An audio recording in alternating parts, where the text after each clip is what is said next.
If you look at the definition of a cult, they take away your rights, they take away your choices, they control your finances. I don't think this is cult. I think that people are learning. We're digging deeper than we ever have before. We're asking hard questions that we weren't asking for the last 30, 40, 50 years. It's not a cult. We want answers. That is a Trump supporter talking to TYT's Michael Shore in South Carolina. For the record, the dictionary defines cult as a term for a group typically led by a charismatic and self-appointed leader who controls its members and requires unwavering devotion to a set of beliefs and practices which are considered deviant or outside the norms of society. Unwavering devotion to a charismatic leader and to beliefs that are not normal? Pre-pandemic, when President Trump was in office, did you believe the metrics then? Not from the mainstream media, but anything that he said generally in his administration, I believed. So if it was coming from him, it was gospel. Because there are a lot of people that say, well, that's turning a blind eye to things if you're only trusting the person who's saying it. Almost it's cult-like. Does this feel cult-like at all to you? No, not at all. In fact, what's cult-like to me is watching the mainstream media and listening to the existing administration. What do you say to people who say that this is a cult? I think the deep state's a cult. What can you define what the deep state is? Yeah, people who, the original 13 families, it starts from there. Can you tell me who you mean in the back in the colonies? Oh, no, don't try. No, not. No, I meant the 13, because the 13 colonies. The original 13 families, the Rothschilds, the Astors, all the big money. Yes, anti-Semitism and deviant beliefs about who control the world's finances are also part of the MAGA mix. And when you combine that with unwavering devotion to anything Trump or QAnon says, and disbelief of reality, including the facts recorded and reported by professional media, you have a dangerous and hateful cult. And when you dig even deeper, as Michael Shore did, about why the Trump MAGA folks place so much trust and faith in Donald Trump, you get some truly bizarre explanations. And the explanations involve symbolism, which is also a key trait in many cults. And he hung onto that flag like he really loves America. We have a president now that doesn't like America. He can't even be in Manhattan on September 11th. What's that tell people? Well, he was coming back from the G20 in Vietnam and stopped in Alaska. So yeah, nice, huh? Really, that's nice. That's well, no. I mean, he doesn't schedule the G20, but that's a different. True, that's a different subject. But the thing of it is, he does not have the people united. President Biden does not have the people united and has not physically hugged a flag. Trump has hugged a flag, and because it's Trump, well, uniting the people is not required. Yes, cults also have an element of hypocrisy.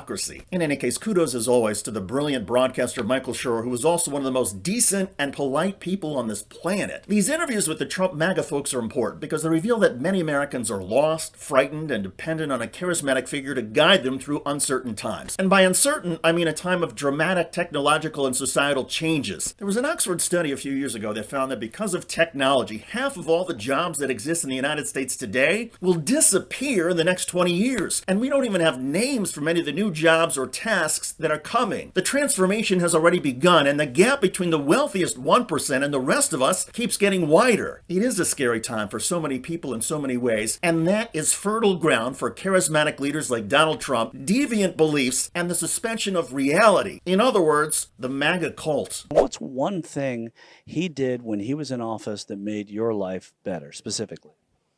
The economy. He rose the economy up. You see? He ended what you call slavery of the working class people. That's what he did. How do you do that? He created jobs, opened up the market for free trade, fair pricing, the whole 9 yards. Well, I guess if you completely ignore the fact that Donald Trump gave President Biden an unemployment rate of nearly 7%, a rate which Biden has brought down all the way to around 3.5%. But hey, Donald Trump did lower taxes for families making over $500,000 a year. Maybe that lady is part of that category. Now, again, you voted for President Trump. Did he find the magic wand to these manufacturing jobs? And do you find that comment offensive? I find it offensive. We are the magic wand.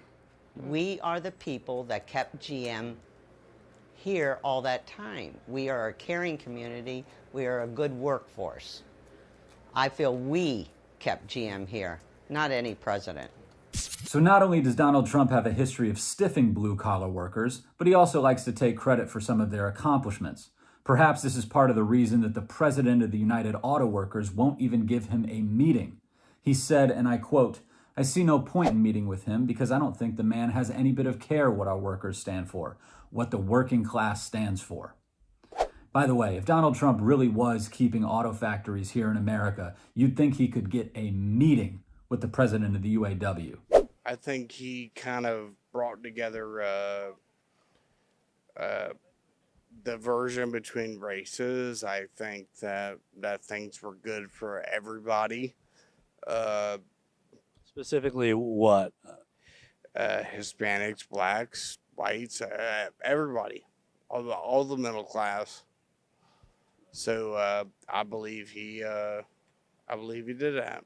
What would you like to see him? And he did it in 4 years and 2.5 years, and now we're into is the world gonna explode? No, Donald Trump wasn't divisive at all. Unity among races, that's exactly what he brought to America. Listen, I'm not even going to further address the content of what that guy said. I just want to know what he's been sipping on.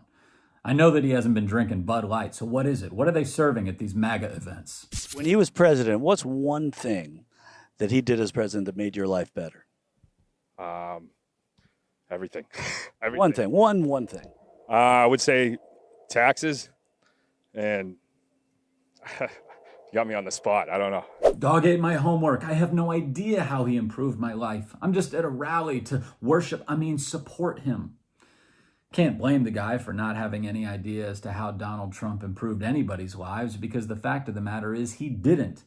Unless, of course, you're a billionaire or overly concerned with capital gains taxes. And let's face it, that's hardly any of us. Donald Trump knows something better than most. And that's something that Maya Angelou said a long time ago. She said, "People will forget what you did, but they will never forget how you made them feel." And Donald Trump knows that these people will forget about his 26 plus sexual assault allegations. They'll forget about his 6 bankruptcies and his 4 indictments and his 2 impeachments, because he's made them feel good. He's made them feel like they're a part of the greatest country in the world. Yet somehow that country is broken and only he can fix it. Ignore the fact that those 2 statements are completely contradictory. It feels good. And he's made them feel okay about being racist and homophobic and xenophobic and transphobic and Islamophobic and xenophobic. Remember what he said after Charlottesville. There's good people on both sides. And remember what he said to the Proud Boys. Stand back and stand by. A little tip of the cap to the white supremacists. He's made them feel good about being American. He's made them feel like, forget about our past. We don't need to teach the kids about our racist history, about slavery or redlining or Jim Crow. He's made them feel good to be ignorant and uneducated. You remember what he said about the uneducated. He said, "I love the uneducated." And if you watch a MAGA rally, you know what? It's working, because these people are damn happy. Ignorance is bliss.